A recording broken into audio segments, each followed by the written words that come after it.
Hello everyone, তোমরা সবাই কেমন আছো? আশা করছি তোমরা সবাই অনেক অনেক ভালো আছো। আমিও ভালো আছি। জানি অনেক দিন পরে একটা ব্লগ ভিডিও দিচ্ছি, তো তার জন্য I am very very sorry. তো যাই হোক, আমাদের এখানে অনেক অনেক অনেক মানে তপস্যা করার পরে একবার নামযজ্ঞ হলো। মানে আজ পর্যন্ত এখনও আমাদের এই যে গ্রামটাই শিমুলপুর চৌরঙ্গি ঠাকুরনগরে, উত্তর 24 পরগনায়। তো এখানে আমাদের এই জায়গাটুকুতে এখনও নামযজ্ঞ হয়নি। তো তারপরে এই প্রথমবার দেখো কত সুন্দর করে সাজিয়ে নামযজ্ঞ করেছে। প্রথমে কী করেছে যে উদ্বোধন করেছে, ওর জন্য দল এনে ডাঙ্কা বাজিয়ে নিয়েছিল। তারপরে এই যে কীর্তন শুরু হয়েছে, এটা প্রথম দিন ছিল। দেখো কতজন শুনছে, তো দেখতেই পাচ্ছ অনেকেই শুনছিল, আমিও শুনতে গিয়েছিলাম। তাই ভাবলাম তোমাদের কাছে একটু তুলে ধরি কী সুন্দর করে না প্যান্ডেলটাকে সাজিয়ে তুলেছে বলো। আর সত্যি কথা বলতে আমার এই ভজন নাম কীর্তন শুনতে খুবই ভালো লাগে, আর কৃষ্ণর হলে তো কোনো কথাই হবে না। তারপরে লাস্টে যখন সন্ধ্যা আরতি হয়, দেখো কি সুন্দর সবাই নাচ করছিল, খুবই ভালো লাগছিল।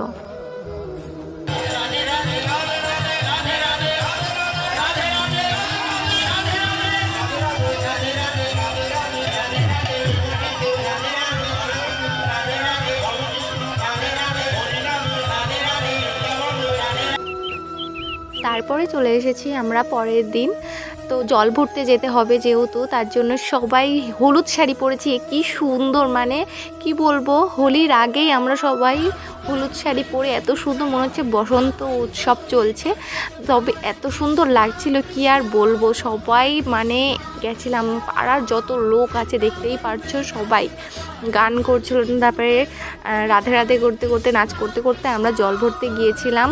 আর হলুদ শাড়ি পরেছে সবাই। গাইজ দেখো তোমরা কি সুন্দরটাই লাগছে, মনে হচ্ছে গাঁদা ফুলের বাগান সত্যি করে। আর ছোটো বাচ্চারাও দৌড়চ্ছে, সবাই দৌড়তে দৌড়তে যাচ্ছে।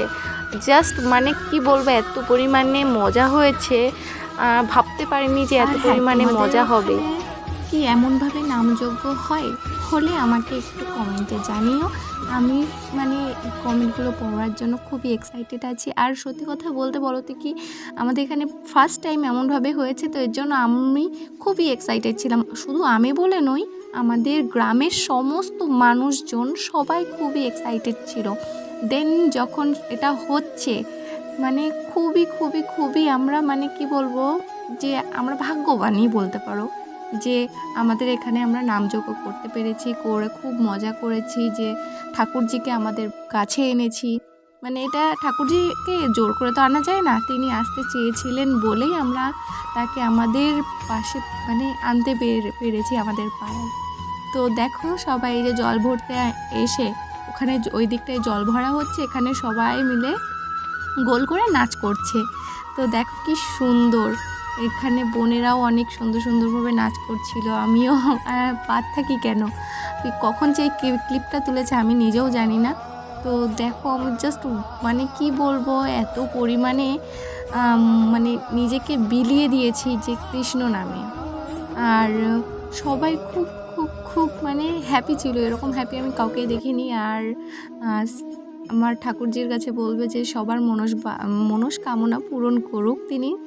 আর তিনি আসতে চেয়েছেন, আমাদের সত্যি খুবই ভাগ্য। তো তারপরে জল ভরে নিয়ে আসার সময় নিয়ে এসে সেই মণ্ডপে আমরা কি করেছি, সবাই মিলে সেখানেও একটু নৃত্য করছিলাম। তো দেখো কি সুন্দর করে নৃত্য করছিলাম। সত্যি আমরা জাস্ট আমরা ভাবতে পারছি না সিরিয়াসলি আমাদের এখানে এমনভাবে হলো। তারপর রাতের টাইম কী হয়েছিল, রাতের টাইম একটু অষ্টসখীদের নাচের মতো কিছু প্রোগ্রাম হয়েছিল, সেইগুলো হলো এখানে। কিছু কিছু আমি মানে সাউন্ড তো দিতে পারছি না, সাউন্ড দিলেই কপিরাইট খেয়ে যাবো, দ্যাটস ওয়াই আমি দিতে পারছি না, সরি। আর এগুলো বড় ভিডিও হিসেবে আমি তোমাদেরকে রিলসে আমি এগুলো ছাড়বো, ঠিক আছে? তোমরা যদি দেখতে চাও আমি রিলসে ছেড়ে দেবো। তো আমাকে কমেন্টে জানিও যে হ্যাঁ আমরা দেখতে চাই।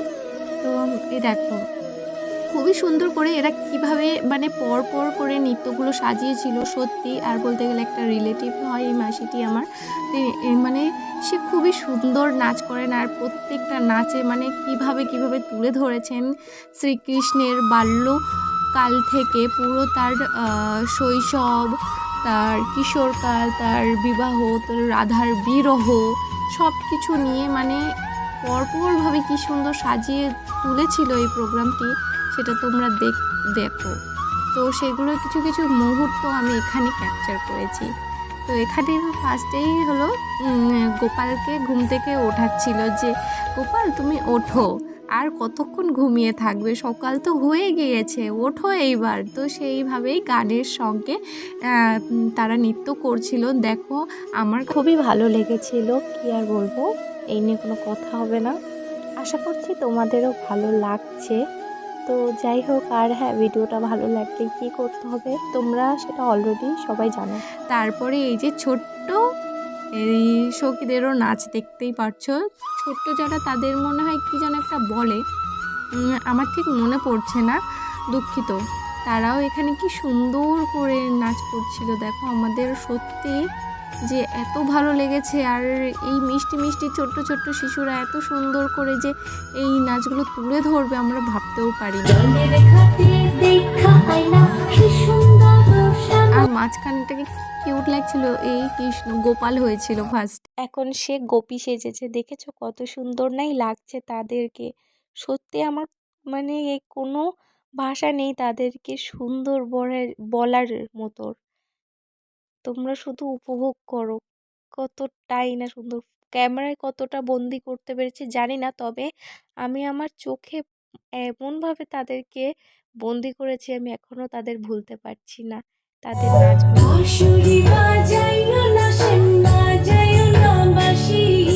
এটা হলো রাধা কৃষ্ণের সেই প্রেম নীলা। দেখছো কি সুন্দর করে তারা নৃত্য করছে, প্রেম নীলা করছে, সেটাই বোঝাচ্ছে নৃত্যর মাধ্যমে।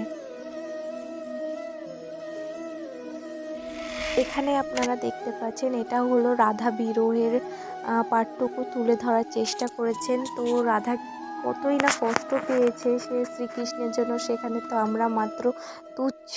তার মতো করে শ্রীকৃষ্ণকে কেউ কখনো ভালোবাসেনি এবং বাসতে পারে না, এটা আমরা জানি।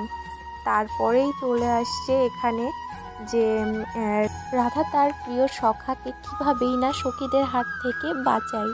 তো দেখো সে কৃষ্ণ কি করেছে না, সবার কাছ থেকেই মানে তারা সখীরা স্নান করতে গিয়েছিল সেই বস্ত্রগুলো হরণ করেছিল।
Hey!